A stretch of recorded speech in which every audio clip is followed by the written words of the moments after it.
스데반의 순교, 스데반의 순교라는 제목으로 함께 말씀 나누도록 하겠습니다.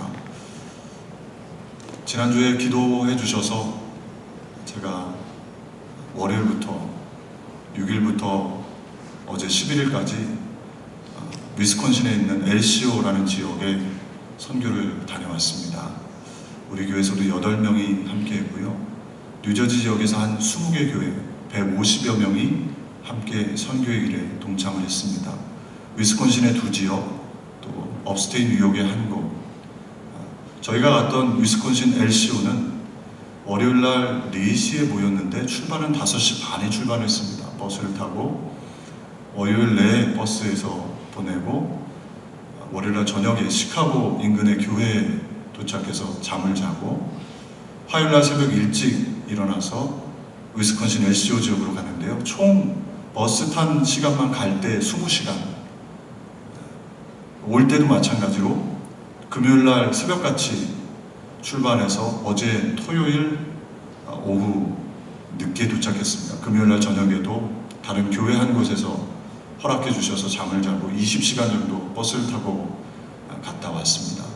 모든 것들 속에, 일정들 속에 고단하고 피곤은 했지만 하나님께서 함께 하시고 동행하시고 일하시는 것을 깨닫게 되면서 참 감사한 마음이 가득했습니다.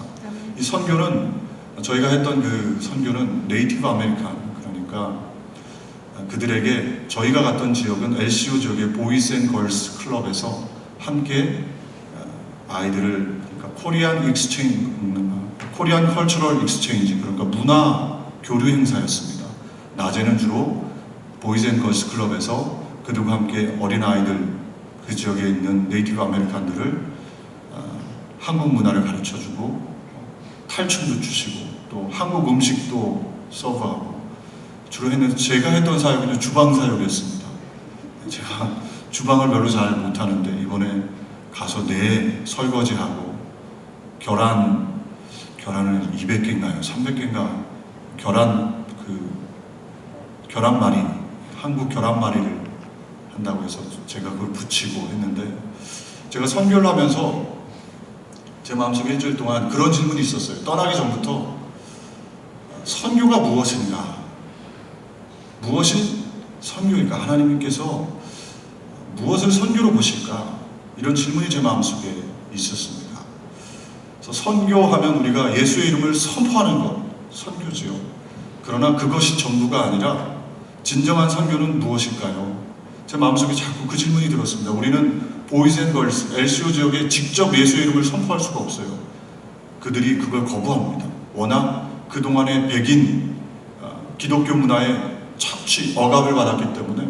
저희가 갔던 수요일날 저녁에 랜딩이라고 LCO 지역의 한 곳에서 그 문화교류 행사를 했는데, 그 지역 섬처럼 이렇게 보였는데 이야기를 들어보니까 과거 미국에서, 정부에서 그 지역이 원래 인디안 그 마을이었는데 물로 다 댐을 만들어가지고 다 잠겨버린 거예요. 그리고 그 땅을 빼앗아서 거기에 살던 인디언들을 다른 곳으로 옮겨버리는. 그러니까 기독교 문화, 백인 기독교 문화에 대해서 그들은 치를 떱니다. 그래서 예수님 이름을 선포하는 것에 대해서 반감이 많아요. 그런데 우리가 가서 사랑으로 아이들을 품에 안고 우리 문화를 가르쳐주고 우리 코리안들이 겪었던 아픔, 동일한 아픔이 있다는 걸 설명을 하니까 6년의 시간이 지나면서 그 안에서 예수님을 만나는 아이들, 그리고 저녁에 모여서 올해가 처음이래요. 6년 만에, 7년 만에. 그래서 함께 찬양하고 자살을 하려고 했던 많은 아이들이, 유스그룹 아이들이, 청년들이 예수 만나고 변화되는 그 간증들을 제가 들으면서 무엇이 선교인가, 그런 생각을 갖게 됐습니다. 오늘 본문 말씀은 우리가 잘 알고 있는 말씀 아닙니까? 지난주에 이어서 스데반, 특별히 스데반의 순교의 장면이 오늘 본문 말씀입니다. 스데반은 우리가 잘 알고 있는 것처럼, 지난주에 살펴본 것처럼 예루살렘 초대교회 7 집사님 중에 한 분이었죠. 성령 믿음으로 충만했던 스데반. 그를 6장 후반절에 보면 그가 바로 은혜와 권능이 충만했다. 그래서 예수님 닮은 사람, 예수님의 그림자, 그가 바로 스데반이다. 그런데 그 스데반이요, 순교를 오늘 본문 말씀에 보면 당합니다. 잔다 이렇게 60절에 표현하고 있는데, 오늘 말씀을 살펴보면서 저와 여러분 성령 충만이 진짜 무엇인가, 선교는 무엇인가, 이것이 같이 연결이 되는 말씀이죠. 그래서 정말 선교는 헌신, sacrifice, 그리고 선교는 순종, 겸손이 되지 않으면 선교는 불가능한 것 같아요. 성령 충만은 그런 무엇인가, 오늘 말씀을 통해서 함께 은혜를 나눌 때 저와 여러분 모두가 다 성령으로 충만한 그런 하나님의 사람들 다 되시기를 주님의 이름으로 축복을 드립니다. 아멘. 첫 번째로 성령 충만은 듣고 싶지 않은 것도 들을 수 있는 능력입니다. 아멘. 우리 한번 따라해 볼까요? 성령 충만은 듣고 싶지 않은 것도 들을 수 있는 능력이다. 아멘. 54절에 이렇게 말씀합니다. 그들이 이 말을 듣고 마음에 찔려 그를 향하여 이를 갈거늘. 누구를 향해 이를 간 겁니까?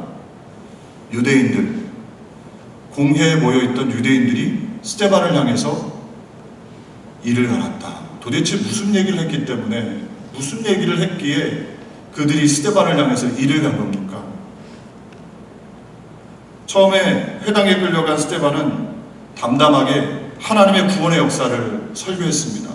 아브라함 때부터 출애굽 사건, 솔로몬의 성전, 담담하게 하나님의 구원의 역사를 증거했죠. 7장 초반절이 그 말씀입니다.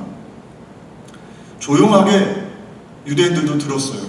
그런데 이 이야기가, 설교가 진전이 되면서 스데반이 뭐라고 유대인들을 향해 외치냐면 51절, 53절까지 이렇게 말씀합니다. 우리 말씀을 함께 합독하겠습니다. 목이 곧고 마음과 귀에 할례받지 못한 사람들아, 너희도 너희 조상과 같이 항상 성령을 거스르는도다. 너희 조상들이 선지자들 중에 누구를 박해하지 아니하였느냐? 의인이 오시리라 예고한 자들을 그들이 죽였고, 이제 너희는 그 의인을 잡아준 자요 살인한 자가 되나니 너희는 천사가 전한 율법을 받고도 지키지 아니하는도다 하니라. 아멘. 부영들아, 이렇게 처음에 시작했던 스데반의 설교는 시간이 흐르면서 날카로운 칼날이 되어 유대인들의 마음을 헤집어 놨습니다. 거룩한 의상, 교양, 전문 지식을 갖춘 유대인들, 그들은 그 옷, 그들의 지식, 그들의 경험으로 그들이 감추고 싶은 부분들을 감추고 있었지요. 그런데 스데반이 그것을 헤집고 들어간 것입니다. 적나라하게 드러낸 것이죠. 뭐라고 얘기했습니까? 목이 곧고 마음과 귀에 할례받지 못한 사람들아, 선민을 늘 자랑스럽게 여겼던 그들을 향해 너희는 선민이 아니라 할례받지 못한 이방인과 같다라고 스데반이 선포한 것입니다. 두 번째로, 너희도 너희 조상과 같이 항상 성령 하나님을 거슬렸다. 너희는 하나님을 따르는 것 같지만 전혀 하나님을 따르지 않는 성령을 거스르는 사람들이다. 세 번째로, 의인을 잡아준 자요 살인한 자다. 너희들이 바로 살인자들이다 라고 담대하게 스데반을 선포했던 것이죠. 53절 후반절에 보면 너희가 천사가 전한 율법을 받고도 지키지 아니했다. 유대인들을 향해서 너희가 율법을 잘 지키는 것 같은데 율법을 지키지 않는 사람들이다 라고 칼날과 같이 그들의 본질적인 부분, 숨겨놓기를 원했던 부분들을 지적한 것이죠. 그들이 그 이야기를 듣고 격분하고 이를 갈았던 것입니다. 그리고 폭도로 변해서 스데반을 성 밖으로 끌고 가서 돌로 쳤다고 성경은 말씀하고 있지요. 사람을 죽이고 살릴 사법 권한이 유대 공회에 없었습니다. 그럼에도 불구하고 그들은 불법적으로 얼마나 격분했던지 스데반을 돌로 쳐 죽인 것이죠. 듣고 싶지 않은 것을 들을 수 있는 것이 믿음이고 성령 충만입니다. 우리 사랑하는 교우들, 저와 여러분이 듣고 싶지 않은 것까지도 들을 수 있는 그런 성령 충만, 참된 신앙인들 되시기를 주님의 이름으로 축복을 드립니다. 아멘. 북이스라엘 왕들은 한결같이 하나님을 섬기지 않는 사람들이었습니다. 그 중에 가장 악한 왕은 어떤 왕이었냐? 우리가 나봇의 포도원을 빼앗았던 아합 왕, 이세벨 와이프 이세벨을 두었던 아합 왕이 성경은 가장 악한 왕이라고 말씀합니다. 이 아합 왕이 유다 나라의 여호사밧 왕, 하나님을 잘 섬겼던 여호사밧 왕과 사돈지간이 됩니다. 그리고 나서 유다 여호사밧과 함께 힘을 합쳐서 주변 나라들을 정복할 계획을 세워요. 그래서 어느 날 여호사밧 왕을 초청합니다. 북이스라엘로 오십시오. 사마리아 성으로 오십시오. 그래서 여호사밧이 와요. 그리고 자신의 계획을 이야기하죠. 여호사밧이 아합 왕에게 말합니다. 그럼 이것이 하나님의 뜻입니까? 아닙니까? 우리가 먼저 하나님의 뜻을 알아봅시다. 그 이야기를 듣고 아합 왕이 400명의 선지자를 부릅니다. 선지자들이 모두가 다 한결같이 아합 왕이 듣고자 하는 대로 이야기를 해줬어요. 이것은 하나님이 원하시는 하나님의 뜻이다. 그러니까 전쟁에 가서 승리할 것이다. 여호사밧이 그 이야기를 듣고 뭔가 좀 개운치가 않아요. 어떻게 모두가 다 400명이 한결같이 이야기할 수 있을까? 그래서 정말 이 400명밖에 사람이 없습니까? 선지자들이 없습니까? 묻지요. 그리고 이렇게 아합 왕이 얘기합니다. 미가야라는 선지자가 있는데 그는 내게 대하여 좋게 예언해 주지 않으므로 나는 그를 미워한다. 그러니까 미가야는 부르지 않았다. 여호사밧이 미가야를 초청합니다. 그리고 미가야의 이야기를 듣죠. 미가야가 뭐라고 예언해 줍니까? 이 전쟁은 하나님이 절대로 기뻐하시지 않는다. 아합 왕이 나가면 반드시 그는 죽을 것이다. 아합 왕이 전혀 듣고 싶지 않은 대답을 한 것이지요. 결국에는 미가야는 감옥에 갇힙니다. 그리고 미가야가 예언한 것처럼 전쟁이 시작되었고 아합 왕은 그 전쟁에서 죽게 되지요. 사랑하는 교회 여러분, 저와 여러분이 하나님의 말씀, 또 하나님의 뜻, 내가 듣고 싶은 말만 듣는다면 그것은 건강한 신앙생활을 할 수가 없습니다. 우리 오래된 이야기 중에 몸에 좋은 약은 입에 쓰다고 하죠. 하나님의 말씀도 마찬가지입니다. 우리의 신앙생활에 도움이 되는 말씀은 입에 써요. 듣기가 쉽지가 않습니다. 목회자인 저도 마찬가지죠. 우리 모두가 마찬가지입니다. 정말 나에게 도움이 되는 말씀은 듣고 싶지가 않아요. 귀를 막고 싶습니다. 10여 년 전에 일본에서 베스트셀러가 됐던 바보벽이라는 책이 있습니다. 혹시 들어보셨습니까? 동경의대 명예교수 요로다케시라는 사람이 쓴 책인데요. 이 책 내용은 현대인의 70%는 자기가 알고 싶어하지 않는 정보를 스스로 차단한다고 합니다.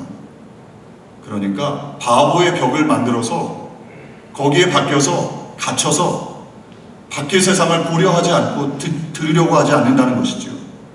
그러니까 자기가 믿고 싶은 것만 들으려 하고 자기가 항상 옳다고 생각하는 사람들이 요즘 현대인의 대다수 사람들이라는 것이죠. 신앙생활도 마찬가지 아닙니까? 우리가 바보의 벽을 만들어 놓죠. 내가 듣고 싶은 축복의 메시지, 소망의 메시지 듣고 싶어 합니다. 그런데 내가 듣기 힘든 헌신과 순종의 메시지가 들려오면 벽을 쌓지요. 아, 이건 나에게는 해당되지 않는 말씀이에요. 설교자도 마찬가지입니다. 성도님들이 듣기 쉬운 메시지, 축복, 은혜의 메시지는 전하기가 쉬워요. 그런데 변화, 순종, 헌신의 메시지는 전하기가 쉽지가 않아요. 전합을 하면 반응이 별로 없습니다.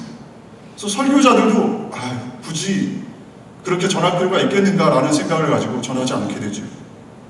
진정한 변화는, 은혜는 저와 여러분이 죄인인 것이 깨달아지고 저와 여러분 하나님 앞에 헌신하고 순종하는 것, 그것이 바로 진정한 하나님의 은혜인 줄로 믿습니다.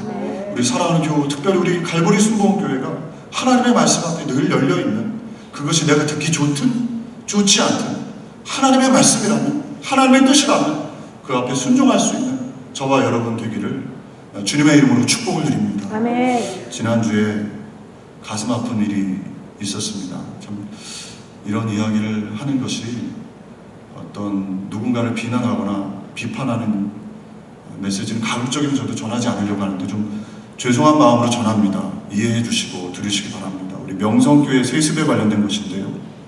8월 7일 지난주에 장로교 통합의 총회 재판국 위원들이 명성교회 목회직 세습이 적법하다, 이런 판결을 내렸습니다. 8대 7이었대요. 8이 적법하다, 7이 적법하지 않다. 교단이 정한 교회법에 따라 공정하게 판단하라고 요구했던 신학자들, 목회자들, 신학생들, 한국교회 일반 요구는 보기 좋게 거부가 된 것이죠. 재판국 위원장은 이렇게 얘기를 했습니다. 양심과 법과 원칙에 따라 판단했다. 그런데 그 이야기를 듣는 많은 사람들이 고개를 가로젓게 되는 이유는 뭘까요? 그들이 세습을 금지하는 법을 제정한 취지가 무엇인지 몰랐다고 생각하지 않죠. 왜 그들이 그런 판결을 내렸을까? 명성교회라는 거대한 권력 앞에 그들이 엎드렸기 때문이 아닌가. 내가 이루었다. 말로는 하나님의 은혜다 말하지만 내가 한 것 같고 내가 성취한 것 같고 내가 무엇인가 했다라는 생각이 들기 때문에 내려놓지 못하는 것이 아닌가. 정말 들어야 될 하나님의 메시지를 듣지 못하는 목회자의 모습이 아닌가. 그런 생각을 갖고 참 마음이 무겁고 안타깝습니다. 이런 말씀을 드리는 이유는 저와 여러분, 우리 교회는, 저와 여러분은 적어도 누군가를 비난하는 것이 아니라 우리는 듣고 싶은 이야기만 듣는 것이 아니라 하나님이 원하시는 것이 무엇인가를 깨닫고 그 앞에 순종할 수 있는 저와 여러분이 되기를 간절히 소망합니다. 아멘. 내가 한 것이 아니죠. 우리가 한 것이 아니고 하나님의 영광이니까 하나님이 원하시는 대로 걸어가야 하는데 아멘. 귀를 막는 것이죠. 세상의 이야기에, 바른 이야기에 귀를 막게 되고 그때부터 하나님의 은혜는 사라지고 하나님의 역사가 사라지는 것 아니겠습니까? 목회자도 듣기 힘들지만 들어야 합니다. 저와 여러분도 동일합니다. 저와 여러분에게도 동일하게 내가 듣고 싶은 이야기만이 아니라 하나님께서 말씀하시는 말씀을 들을 수 있는 그것이 바로 진정한 성령 충만이지요. 요한복음 8장 43절 말씀합니다. 어찌하여 내 말을 깨닫지 못하느냐? 이는 내 말을 들을 줄 알지 못함이로다. 예수님 또 이렇게 말씀합니다. 마가복음 4장 9절에 또 이르시되 들을 귀 있는 자는 들으라 하시니라. 들을 귀가 있어야 합니다. 들을 귀, 그것이 바로 성령 충만의 모습이지요. 아멘. 하나님이 뭐라 말씀하시건 간에 듣고 순종하고 내려놓을 수 있는 것, 그것이 바로 하나님이 기뻐하시는 사람들의 모습, 진정한 성령 충만의 모습이지요. 스데반이 하나님의 말씀을 선포했을 때 유대인들이 듣기는 힘들어도 그것이 진리라면, 깨닫고 변화되었다면 하나님의 은혜가 들어가는데 그들이 이를 갈며 스데반을 향해 돌을 던졌던 것이죠. 두 번째로 성령 충만의 모습, 스데반의 모습을 통해서 우리가 두 가지를 함께 더 보기를 원합니다. 첫 번째로 성령 충만은 하늘을 바라보는 것입니다. 오늘 55절에 56절에 이렇게 말씀합니다. 우리 말씀을 같이 합독할까요? 스데반이 성령 충만하여 하늘을 우러러 주목하여 하나님의 영광과 및 예수께서 하나님 우편에 서신 것을 보고 말하되 보라 하늘이 열리고 인자가 하나님 우편에 서신 것을 보노라 한데 아멘. 스데반은 성령으로 충만하니까 지금 눈앞에 누가 있습니까?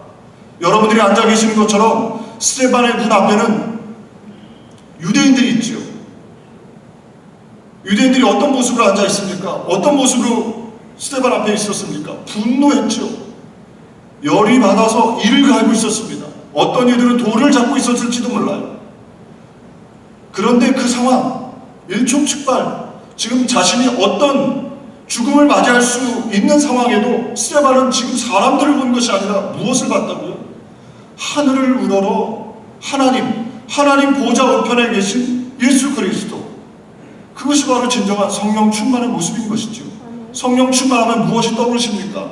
기도를 막 뜨겁게 하는 것, 방언으로 기도하는 것, 능력이 나타나는 것, 모두가 다 성령 충만입니다. 그러나 본질적으로 가장 예수 닮은 스데반의 모습을 통해서 우리가 알 수 있는 것은 하늘을 바라본다는 것이죠.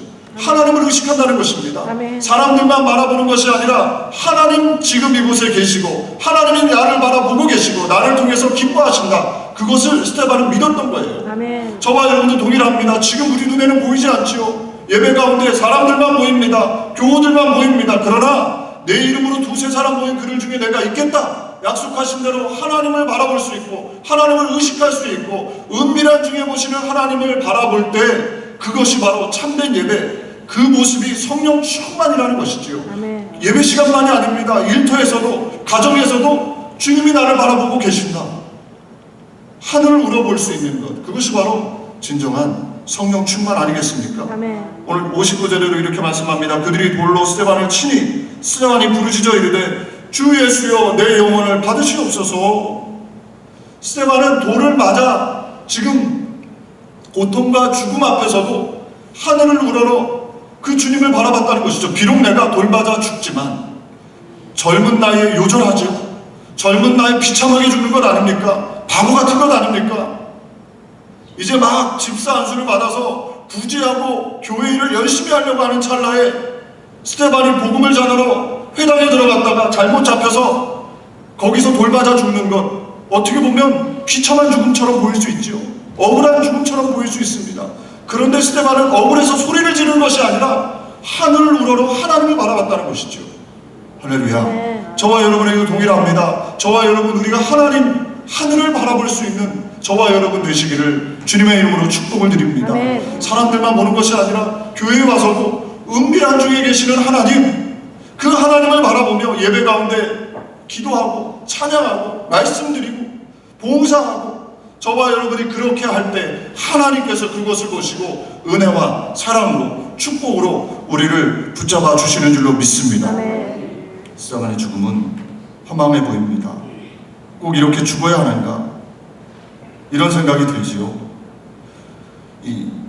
옛날에 이런 얘기를 들었어요. 어느 개그맨이 이렇게 얘기를 하더라고요. 조금만 비겁하면 인생이 즐겁다. 네. 어떻게 들으면 굉장히 지혜로운 이야기처럼 들립니다. 조금만 비겁하면 인생이 즐겁다.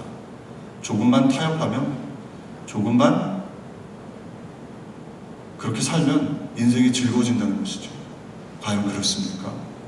우리가 하나님을 의식한다면 저와 여러분, 우리가 조금 더 하나님을 바라볼 수 있는 저와 여러분 되시기를 주님의 이름으로 축복을 드립니다. 사람들을 바라보면 조금만 비겁해져도 돼요. 왜냐하면 사람들은 보이는 것만 보니까. 그런데 우리 하나님은 보이지 않는 것을 보신다는 것이죠. 우리의 마음의 중심. 스데반은 지금 그 하나님을 바라보는 것입니다. 내 마음의 중심을 보시는 하나님. 내가 비록 돌을 맞아 지금 죽지만, 내 인생이 이렇게 끝나지만 하나님은 나의 진심을, 나의 은밀한 마음을 보십니다. 그 믿음이 있었기 때문에 스데반은 하늘을 우러러 예수를 바라고 용서를 선포할 수 있는 하나님의 사람이 되었던 것이죠. 신앙적 양심을 따라 살아가는 대가가 죽음이었습니다. 너무나 가혹해 보입니다. 스데반의 죽음 이후에 예루살렘 교회에 또 큰 핍박이 시작이 됩니다. 고난, 가시밭길이 시작된 것이죠. 스데반도 초대교회 성도들도 허망해 보이고 가시밭길인 그 길을 어떻게 걸어갔느냐? 한숨 쉬고 원망하고 불평한 것이 아니라 기쁨으로 걸어갔습니다. 아멘. 그 비결이 무엇입니까? 그들은 성령 충만했는데, 성령 충만은 무엇이냐? 하늘을 바라보는 것이죠. 아멘. 하나님을 의식하는 것입니다. 하나님께서 나를 보고 계신다. 하나님께서 반드시 상을 주신다. 하나님이 최후의 심판자이시다. 비록 사람들이 우리를 심판하고 돌을 던질 수는 있지만, 고난을 줄 수는 있지만, 그 이후에 영원하신 재판장 되신 하나님께서 우리를 신원해 주실 것이다. 그 믿음이 스데반에게 있었고, 그것이 바로 진정한 성령 충만이라는 것입니다. 아멘. 저와 여러분이 성령 충만해져서 하늘을 의식하며 하늘 것을 바라보며, 땅의 것만이 아니라 무엇을 먹을까 마실까 입을까가 아니라 하늘의 것을 소망하며 사는 그런 저와 여러분 되시기를 주님의 이름으로 축복을 드립니다. 아멘. 시편 139편 시편 기자는 이렇게 고백합니다. 여호와여, 주께서 나를 살펴보셨으므로 나를 아시나이다. 주께서 내가 앉고 일어섬을 아시고 멀리서도 나의 생각을 밝히 아시오며, 나의 모든 길과 내가 눕는 것을 살펴보셨으므로 나의 모든 행위를 익히 아시오니, 여호와여, 내 혀의 말을 알지 못하시는 것이 하나도 없으시니이다. 아멘. 바로 이 모습이 성령 충만 아닙니까? 내가 앉고 일어서는 것도 아시고 내 모든 것들을 아시고 내 생각을 밝히 아십니다. 예수님께서도 바로 성령 충만하셔서 하나님을 의식하며 사셨습니다. 예수님이 제자들에게 말씀하셨죠. 나는 숨겨놓은 양식이 있다.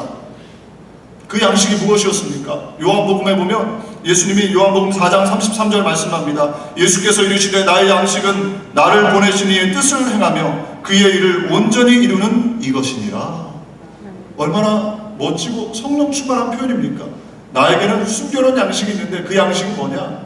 하늘 아버지 그분을 의식하며 그분의 뜻을 이루는 것. 그것이 바로 내 양식이다. 늘 예수님은 성령 충만해서 하늘을 의식하며 사셨던 것이죠. 요한복음 14장 10절도 말씀합니다. 내가 아버지 안에 거하고 아버지는 내 안에 계신 것을 내가 믿지 아니하느냐? 내가 너에게 이르는 말을 스스로 하는 것이 아니라 아버지께서 내 안에 계셔서 그의 일을 하시는 것이라. 아멘. 눈에는 보이지 않지만 예수님은 늘 마음에 하늘을 바라보고 하나님을 의식하며 살았던 것이지요. 오늘 저와 여러분 우리가 늘 그렇게 하면 얼마나 좋겠습니까? 그러나 늘 그렇게 할 수 없다 할지라도 예배 가운데만은 적어도 하나님을 바라보고 하나님을 의식하고 순간순간 하나님을 더욱더 바라볼 수 있는 그런 저와 여러분 될 때 우리의 신앙에 하나님의 넘치는 은혜와 축복이 임할 줄로 믿습니다. 아멘. 세 번째로 성령 충만의 모습은 무엇입니까? 스데반의 두 번째 모습이지요. 용서입니다. 오늘 60절 말씀 이렇게 말씀하죠. 우리 60절 말씀 같이 합독할까요? 무릎을 꿇고 크게 불러 이르되 주여 이 죄를 그들에게 돌리지 마옵소서. 이 말을 하고 자니라. 아멘. 스데반은 십자가의 예수님과 같이 용서를 선포하며 마지막을 끝냈습니다. 진정한 성령 충만은 용서 아니겠습니까? 예수님 성령 충만하셔서 십자가에서 가상치료 마지막 선포를, 마지막 말씀을 용서를 선포하셨죠. 저들이 하는 것을 알지 못합니다. 스데반도 동일하게 용서를 선포한 것입니다. 사랑하는 교회 여러분, 저와 여러분 용서할 수 있는 하나님의 사람들 되시기를 주님의 이름으로 축복을 드립니다. 아멘. 우리 예수님 주기도문에서 무엇을 우리에게 가르쳐 주셨습니까? 우리가 우리에게 죄 지은 자를 사하여 준 것 같이 우리 죄를 용서하여 주옵소서. 여기에 단서가 우리 죄를 용서해 주는 단서가 무엇이냐면, 조건이 무엇이냐면 우리가 우리에게 죄 지은 자를 사하여 줄 때 우리의 죄를 용서해 주신다는 것입니다. 오늘 예배드리는 가운데 우리 교우들의 마음속에 혹시 용서하지 못하는, 용서까지는 아니더라도 용납하지 못하는 사람들이 있다면 오늘 예배 가운데 성령의 음성 앞에 그것을 회개하고 간구하는, 기도하는 복된 이 시간이 되시기를 주님의 이름으로 축복을 드립니다. 미움이요, 이 감옥이에요. 용서는 누구를 향한 메시지냐? 나를 향한 메시지입니다. 나에게 하나님의 은혜 주시려고, 평강 주시려고, 축복 주시려고. 왜냐하면 미움이 내 마음에 가득하면 사단이 역사하는 것이죠. 미움이 가득하면 결국에는 내 삶이, 내 가정이, 내 일터가, 내 교회가 망가지는 것이죠. 용서는 다른 사람을 위한 것이 아닙니다. 내 옆 사람을 위한 것이 절대 아니에요. 나를 위한 말씀이죠. 아멘. 아멘. 용서할 때 자유함이 임하는 것입니다. 아멘. 용서할 때 은혜가 임합니다. 아멘. 이번 선교제 LCO에 가서 유스그룹, 그러니까 네이티브 아메리칸 유스그룹 아이들이요, 가정이 거진 다 파괴되어 있더라고요. 그러니까 어댑트를 계속 이 가정에 있다가 1년 있다가는 다른 가정으로 가고 정상적인 가정이 없어요. 아이들이 또 어른들이 한 6개월 이상 눈에 갇혀 지내니까 그것이 눈이 많이 내린대요. 눈이 내리면 10월부터 4월, 5월까지는 밖을 못 다닌답니다. 눈에 갇히는 것이죠. 근데 더 큰 문제는 무엇이냐? 그들이 가정이 다 깨어져 있어서요, 미움이 가득한 거예요. 자신을 낳은 부모님을 향해, 가족들을 향해 사랑을 배우지 못하니까 그들이 결국에는 노름에, 카지노에, 또 마약에, 어떻게 보면 환경은 굉장히 좋아요. 제가 생각했던 환경보다 훨씬 더 좋더라고요. 보이즈 앤 걸스 클럽이요, 저희 동네에 있는 보이즈 앤 걸스 클럽이랑 비교할 수 없을 정도로 시설이 깨끗하고 좋아요. 그런데 왜 돈도 있고 환경이 미국 사회에서 많이 지원을 해주니까 그런 좋은 환경인데 왜 그들이 그런 아픔, 가정이 깨지고 도박과 음란에, 마약에 빠져 있느냐? 그들의 마음속에 용납하는 마음, 사랑하는 마음이 사라지고 미움이 가득한 것이죠. 그러니까 결국에는 그들의 인생이 깨어지고 가정이 깨지고 슬픔과 어려움이 그들 속에 가득한 것이 아닌가. 저와 여러분 동일합니다. 우리 교우들, 사랑하는 교우들의 삶이 자유함이 임하시기를 주님의 이름으로 축복을 드립니다. 아멘. 자유함은 용서입니다. 용서. 아멘. 내가 내 짝꿍을 용서해야 돼요. 우리 자녀들을 용서해야 돼요. 제가 어떤 목사님 설교를 들었을 때 연로하신 목사님인데 이 말씀을 하시더라고요. 자녀들은 모두가 다 한 번 이상 배신을 한대요. 부모님은 배신을 경험하지 않으면 아직 자녀를 키운 게 아니라고 하시더라고요. 저 아직 자녀를 제대로 키운 거 아닌 것 같아요. 아직은 잘 모르겠습니다. 그런데 연세 드신 분들 공통적으로 말씀하시더라고요. 자녀들은 모두가 다 부모를 배신한대요. 적어도 한 번 이상. 우리 가정의 자녀들을 용납하고 부모님을 용납하고 우리 주변에 있는 사람들을 용납하고 사랑하는 것, 이것이 바로 저와 여러분 성령 충만의 가장 본질적인 모습이 아닌가. 우리 예배 가운데 그런 은혜가 있으시기를 주님의 이름으로 축복을 드립니다. 아멘. 마음속에 깊이 감춰놨던 미움, 용서하지 못하는 아픈 마음, 그것을 내려놓고 기도할 때 우리 하나님 오셔서 치료해 주시고 그 치료로 자유함으로 우리가 예수 그리스도의 사랑을 선포하는 하나님의 사람이 되게 되는 줄로 믿습니다. 주기도문 마지막에 예수님이요 이렇게 기도해라 하고 말씀하신 이후에요 무엇을 한 번 더 말씀하셨냐면 용서에 대해서 말씀하십니다. 마태복음 6장 14절 15절 이렇게 말씀하죠. 너희가 사람의 잘못을 용서하면 너희 하늘 아버지께서도 너희 잘못을 용서하시려니와 너희가 사람의 잘못을 용서하지 아니하면 너희 아버지께서도 너희 잘못을 용서하지 아니하시리라. 주기도문의 결론입니다. 이렇게 기도해라 라고 가르쳐 주시면서 마지막 기도의 결론이 무엇이냐? 용서예요. 용서. 하나님이 기뻐하시는 기도, 예배는 무엇이 연결되어져 있어야 하느냐? 용서라는 것이죠. 마음에 여전히 미워하는 마음, 용납하지 못하는 마음으로 예배를 드린다. 하나님이 그 예배를 받으시지 않는다는 것입니다. 그 기도를 받으시지 않는다는 것이죠. 용서하고 용납할 때 저와 여러분의 예배를 하나님 기뻐하시고 역사하시고 은혜를 베풀어 주실 줄로 믿습니다. 아멘. 성령 충만하면 어떤 모습이 떠오르십니까? 내가 듣고 싶은 이야기만 듣는 것, 바보의 벽을 쌓는 것, 그것이 과연 성령 충만이겠습니까? 성령 충만은 예수 충만, 어떻게 보면 오늘 본문에 나오는 스데반과 같은 모습이지요. 핍박, 어려운 고난 속에 하늘을 바라보고 자신의 향해 돌을 던지는 사람들을 향해 용서를 선포할 수 있는, 이것이 바로 진정한 성령 충만이다. 이것을 오늘 본문이 저와 여러분에게 말씀해주고 있지요. 이 말씀이 저와 여러분의 삶에 아름답게 이루어지는 귀한 은혜 있으시기를 주님의 이름으로 축복을 드립니다. 기도하겠습니다. 좋으신 하나님, 성령으로 충만하길 원합니다. 아멘. 우리가 듣고 싶은 말만이 아니라 하나님의 말씀이 선포될 때 그것이 비록 내가 듣기에 힘들고 어려운 말씀이라 할지라도 그 앞에 마음문을 열고 순종하며 결단할 수 있는 하나님의 사람들 되게 해 주옵소서. 주님, 스데반처럼 성령으로 충만하여 용서의 사람 되길 원합니다. 내 마음에 감춰져 있는 미워하는 마음, 용납하지 못하는 마음들이 있다면 이 시간에 깨닫게 해주시고 용서의 은혜가 우리 모두에게 임하게 해주옵소서. 아버지, 우리가 하늘을 바라보며 살길 원합니다. 눈에 보이는 것만 바라보지 않게 해주시고 보이지 않는 하늘을 바라보며 그렇게 예배하며 기도하며 주님을 섬기는 귀한 하나님의 사람들 되어서 하나님 앞에 섰을 때 잘해서 칭찬받게 해주시고 하나님의 은혜와 사랑을 증거하는 귀한 하나님의 통로들, 축복의 통로들 다 되게 해 주옵소서. 예수님의 이름으로 기도 올리옵나이다. 아멘. 우리 이 시간에 함께 찬양하고 기도하는 시간 갖겠습니다. 우리 마지막 드렸던